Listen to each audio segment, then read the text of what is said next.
But like I've said, Nnamdi Kanu meant well for everybody. He is not part of the problem, he's part of the solution. I keep saying this over and over again. I've said this before. Bullets and guns will not solve the problem. The only thing that will solve this problem is having meaningful conversation, a round table. On a round table. A meaningful conversation on a round table, eyeball to eyeball. That's the only thing that will bring peace.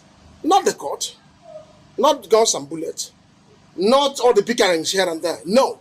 The only thing that will solve this problem is to sit down on a round table and then begin to look at the issues that are germane Mazi Nnamdi Kanu raised. Until that is done, I don't see us going anywhere. What are the issues? They are simple. He said they should revive all the moribund industries. He talked about good health system. He talked about dredging the River Niger. He talked about allowing Enugu to function as a full international airport. He talked about Akwa Ibom Seaport and the airport. He talked about the Iguacha, which is present-day Port Harcourt, seaport and that of international airport. He talked about Simon Bakwe Airport, to be allowed to function as a full cargo international airport. These are his demands. There was no Biafra mentioned in it. Now, let me put this to you. The only functional seaport today, so to speak, is in Lagos. Now, I'm an Igbo man. I'm in the southeast of Nigeria. Now, perhaps I have a goods to clear in Lagos. I have to pay transport from here to go to Lagos to go and clear the goods.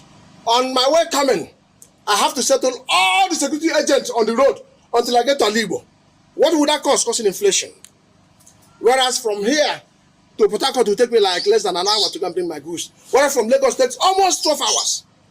Taking all the risks while coming back. So they know this is economic strangulation. They know what they're doing. They know exactly what they're doing to suppress Ndibo as it is.